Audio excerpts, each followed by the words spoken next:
Om Swastiastu. Assalamualaikum warahmatullahi wabarakatuh. Salam, nama budaya, salam sejahtera bagi kita semua.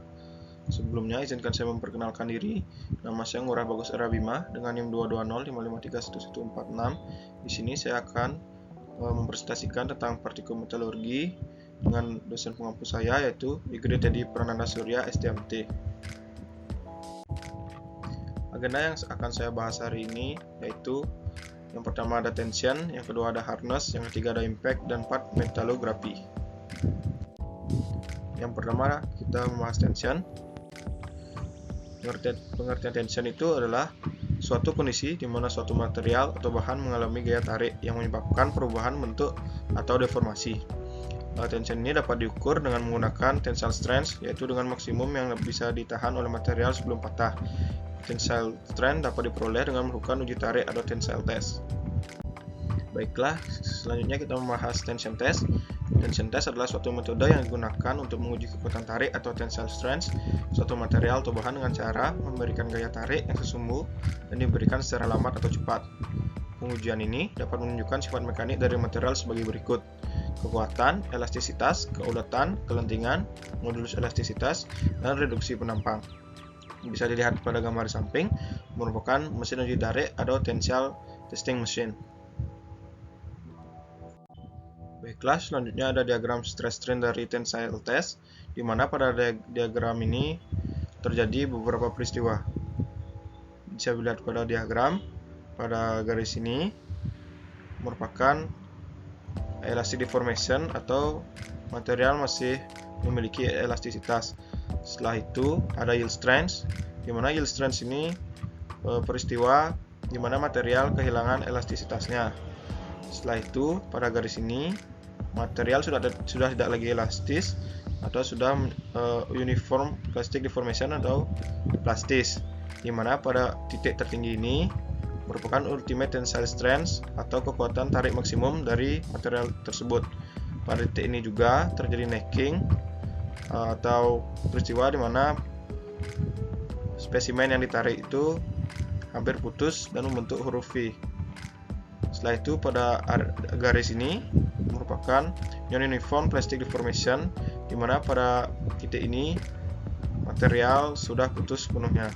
Bisa dilihat pada gambar spesimen di samping, di mana gambar yang pertama ini merupakan L0 atau kondisi awal dari spesimen, dan yang kedua ini spesimen sudah ditarik dan memanjang karena masih ada sifat elastisitasnya, dan yang ketiga ini sudah terjadi necking, di mana material sudah kehilangan elastisitasnya, di mana necking ini terjadi material hampir putus membentuk menyerupai huruf V, dan gambar keempat ini di mana material sudah putus sepenuhnya.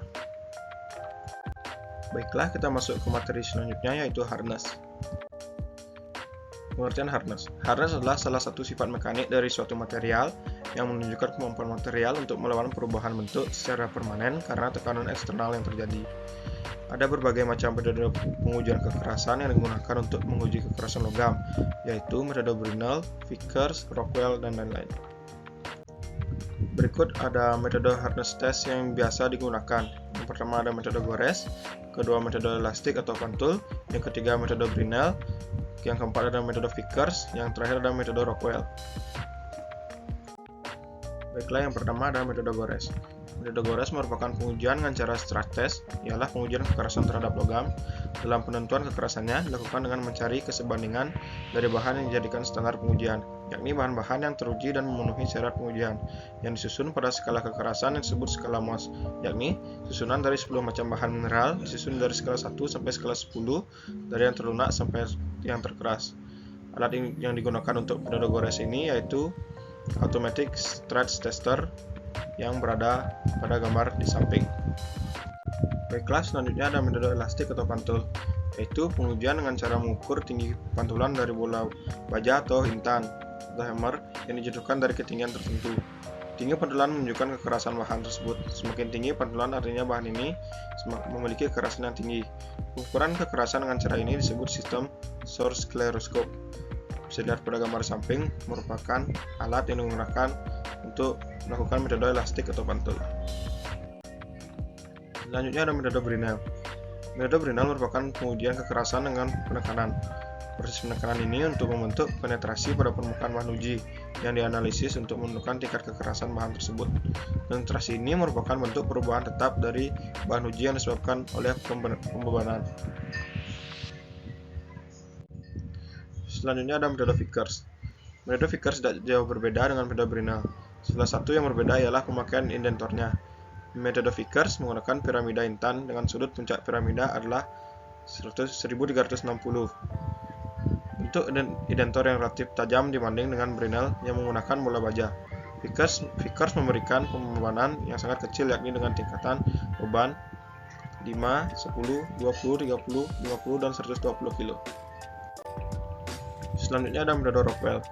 Metode Rockwell ini paling banyak digunakan di laboratorium pengujian logam karena prosesnya mudah dan cepat memperoleh angka kekerasan bahan uji, di mana angka kekerasan Rockwell dapat dibaca langsung dari pesawat uji yang digunakan. Selain itu, pengujian ini memiliki fungsi pemakaian yang cukup luas, sehingga memungkinkan digunakan pada berbagai jenis dan karakteristik bahan dengan tersedianya skala kekerasan untuk berbagai aplikasi. Baiklah, kita masuk ke materi selanjutnya, yaitu impact. Pengertian impact. Uji impact adalah sebuah pengujian bahan dengan cara memberikan beban seketika pada saat spesimen diuji. Uji impact dilakukan dengan cara menempatkan spesimen dengan notes atau coakan pada alat penguji dan mematahkan spesimen dengan pendulum yang berayun.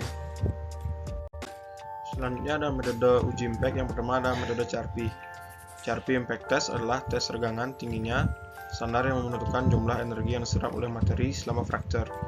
Prinsip dasar pengujian CRP ini adalah besar gaya kejut yang dibutuhkan untuk mematahkan benda uji dibagi dengan luas penampang patahan. Bisa lihat pada gambar samping merupakan alat metode CRP. Yang kedua ada metode IZOT. IZOT impact test mempunyai penampang lintang bujur sangkar atau lingkaran dengan takik V di dekat ujung yang dijepit. Kemudian uji impact dengan metode ini umumnya juga dilakukan hanya pada temperatur ruang dan ditujukan untuk material-material yang didesain untuk berfungsi sebagai cantilever. Materi selanjutnya ada metalografi. Selanjutnya ada pengertian metalografi. Metalografi adalah suatu analisa mengenai struktur logam melalui pembesaran dengan menggunakan mikroskop khusus metalografi. Dengan analisa mikrostruktur, kita dapat mengamati bentuk dan ukuran kristal, kerusakan logam akibat proses deformasi, proses perlakuan panas, dan perbedaan komposisi. Langkah-langkah untuk melakukan metalografi itu ada 5. Yang pertama, pemotongan spesimen atau sectioning. Yang kedua ada framing atau mounting. Ketiga, grinding, abrasi, dan polishing. Yang keempat ada cleaning, dan kelima ada etsa. Langkah yang pertama yaitu ada pemotongan spesimen atau sectioning. Proses pemotongan adalah penghapusan materi dari sampel besar menjadi spesimen dengan ukuran kecil. Pemotongan yang salah akan menyebabkan struktur mikro itu tidak benar karena telah berubah.